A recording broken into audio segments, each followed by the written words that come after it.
The true history. Memory. The upper world was to return to the reality before the disk was divided into two parts. The work of the Amber Elder and his eagle, the ferryman, and all the others was to remain only history. The only reminder of those times was to be the pyramids. That day the elder sat in his cave opposite the eagle. He pondered when to end the punishment of the dual-legs, and in fact the entire upper part that had participated, willingly or not, in the process of atonement. He asked the eagle how to choose the right moment. The eagle replied, "After all, we both know what caused this state. We also know how the lesson ends. What must happen so the lesson is not forgotten?" The elder: "You are right. So let's summarize what, why, when." The eagle: "Curious about the new place and new experiences, they set out to discover the subterranean world. Living in harmony and full fascination with the new world, a few of them made a discovery. It was extraordinary and unexpected, but also extremely positive. Unfortunately, the next one brought destruction, and only chance decreed that the lower civilization survived." The elder: "The reason for the burning was the desire for development, the search for new and unknown frontiers of possibility. However, safety was not taken into account, most likely because fear was unknown. No one expected something that could annihilate them. Not even the Boldiki or the Genu were aware of the possible consequences. The dual-legs awakened unknown powers of science, and also unleashed the deeply hidden fear that the inhabitants experienced for the first time. The dual-legs, that is, humans, were divided and returned to the upper world. One of the Genu returned with them to watch over and help the community develop. These changes were only part of it. Others concerned the division of the planet, the ritual with the orb, and the lack of retrospective memory in the humans." The eagle: "The entire experience had its time frame. The lower world continues to develop freely, though under the supervision of the Boldiki and the Genu. The upper world essentially stagnated in its development.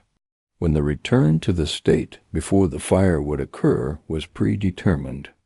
The development of the lower world is to be great and noticeable enough to become an inspiration for the others. It is to show how a civilization that is skillfully guided can develop, what responsibility is, and where it can lead." The elder: "Has that time come?" "Time for a review of changes." The eagle: "The upper world, a community, matured to be a fellowship. The coexistence of species is exemplary. There are no negative aspects. They care for the nature that gives them life. They develop spiritually, slowly, not avoiding mistakes. Fortunately, the few mistakes are corrected, sometimes with our help. They are fully ready to reconnect with the rest of the world. The lower world, the development of species is dynamic.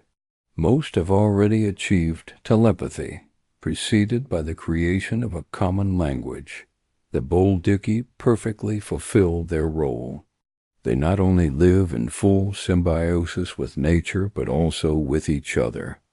They have discovered various ways of expressing themselves.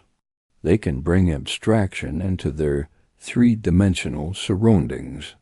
Art, scientific discoveries, and intellectual development allow most in this world to more fully utilize the possibilities brought by the development of the individual, but also of the community. The function of replicating reality through reflection in water was discovered.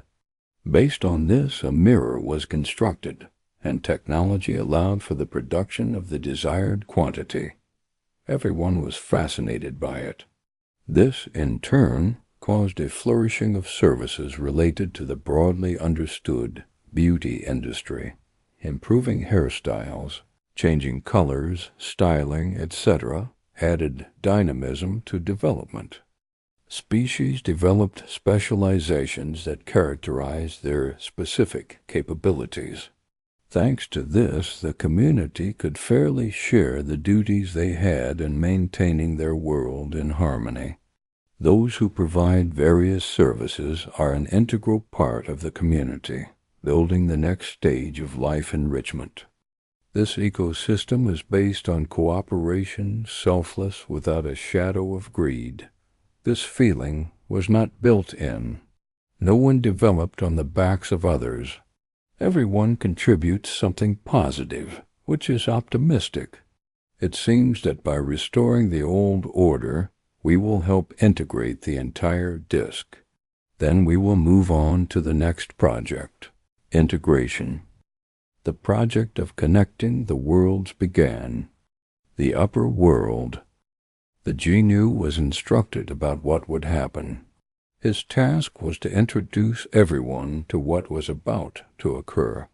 He organized a meeting of all species, where he told the whole story that had been erased from their memory. Everyone listened intently. All previously erased memory was restored. The people remembered who they truly were. They now awaited the moment to meet the family they had left behind long ago. The lower world. The Boldiki received permission for a similar movement among themselves. They convened a gathering where they announced great changes. The worlds would unite, giving a chance to equalize developmental arrears and unite the planet's life into one great family. The Boldiki would once again unite with their brothers. The June family would also meet their brother from above again. I ask you all, let us all help each other integrate. Teach them everything that is new to them. Finally, the time has come for a truly one world. One world. That day there was no longer any sending of orbs between the disks. The disks once again created unity. For the first time, the eagle flew out from the mountain during the day toward the funnel. When he reached it, he let out the loudest cry he could. Asterisk, kick, kick, clea, clea, clea, asterisk. Then the edges of the funnel began to collapse, creating a larger hole.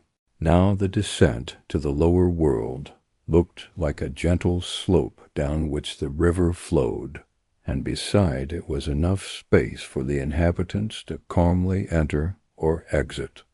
Everyone gathered on both sides of the funnel. The summit met the depths. The Boldiki flew up from below and soared over the gathered before landing. Right behind them came the Jinnu and the dual eggs. For several minutes nothing happened. Everyone looked at each other. The first to move was the Jinnu from the upper world. He could no longer restrain himself. He ran to his family. In his happiness he shed his first tears. Then everything moved like an avalanche. The people ran to the dual eggs. Other species also began to look for their brothers, who had never returned from the lower world. The Boldiki watched everything with delight. It was a true greeting of long unseen brothers. The separation had merged the whole world, which now drowned in the happiness of unification. The first days passed in mutual storytelling of their history, getting to know each other.